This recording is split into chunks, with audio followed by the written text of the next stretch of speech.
Welcome para sahabat Nadi pada program edukasi rohani pekan ini. Tema kita adalah apa syarat masuk biara dalam perspektif hukum gereja. Katakanlah ada seorang pemuda cakep atau gadis cantik dan mempesona terpanggil untuk masuk biara. Kemudian ia bertanya, apakah ada syarat-syarat yang harus saya penuhi? Pertama-tama, mari kita melihat syarat dasar.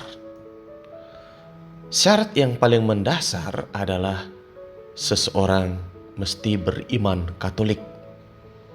Sudah dibaptis dalam gereja Katolik, atau untuk mereka yang dibaptis di gereja lain dan diakui sah baptisannya, kemudian diterima resmi menjadi anggota gereja Katolik.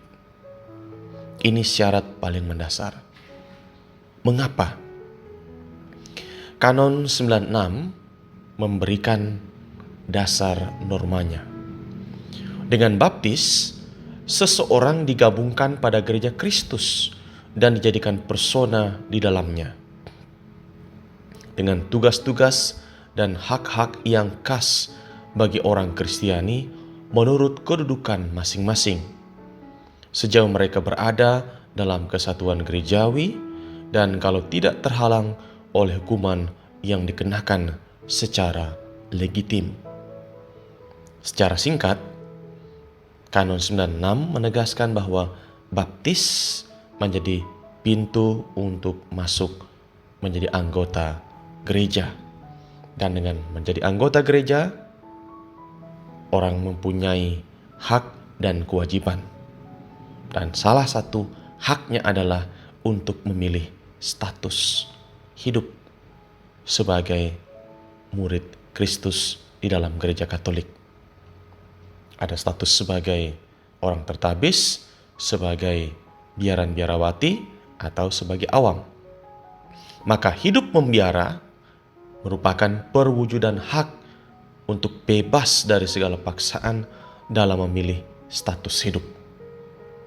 Inilah syarat yang paling mendasar untuk masuk biara. Kemudian, mari kita lihat syarat-syarat yuridis yang ditetapkan oleh hukum gereja.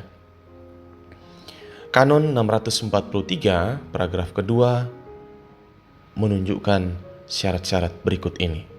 Pertama, seseorang genap berumur 17 tahun.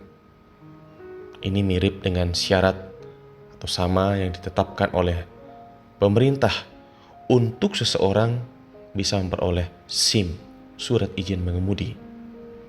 Maka usia 17 tahun, kalau dia sekolah mulai usia 6 atau 7 tahun, pada usia 17 tahun seseorang sudah menyelesaikan pendidikan pada tingkat SMA atau yang sederajat.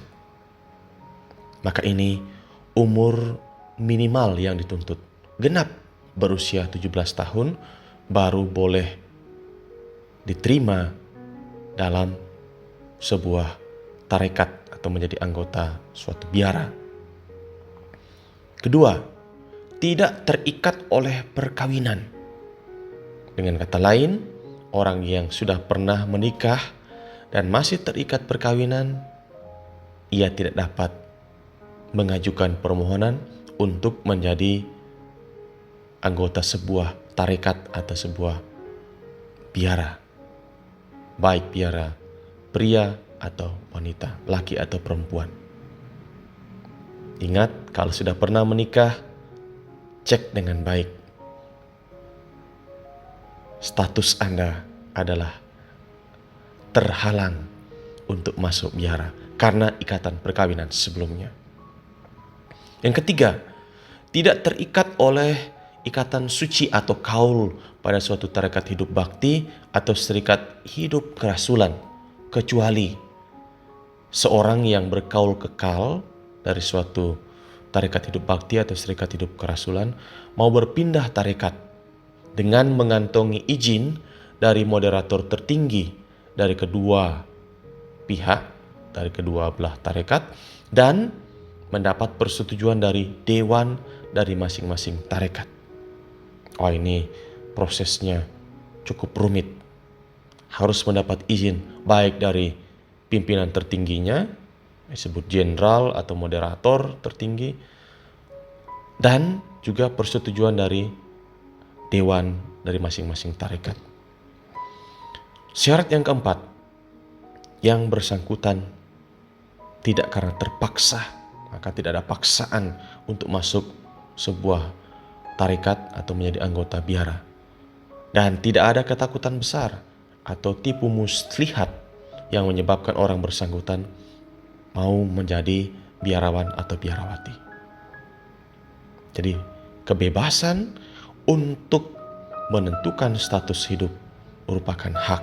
Karena itu seseorang tidak dapat dipaksa untuk menjadi anggota sebuah tarekat atau menjadi biarawan atau biarawati. Dan yang terakhir, seseorang tidak menyembunyikan keanggotaan dalam salah satu tarekat hidup bakti atau serikat hidup kerasulan.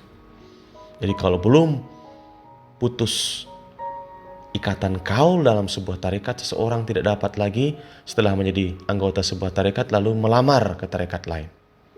Nah ini, kalau sudah menjadi anggota sebuah tarekat, masih terikat oleh kaul di tarekat itu, maka yang bersangkutan tidak dapat melamar atau mengajukan permohonan untuk menjadi anggota sebuah tarekat atau biara. Jelas ya? Inilah syarat-syarat yuridis yang mesti dipenuhi. Apakah ada yang terpanggil dari antara para sahabat nadi atau kaum muda untuk masuk biara? Mari kita doakan.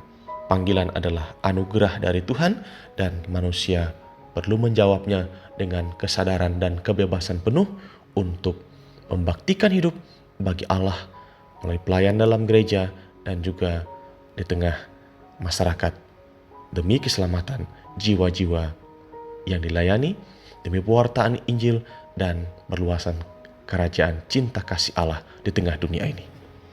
Sampai berjumpa pada program edukasi berikutnya. Salam sehat, salam nadi.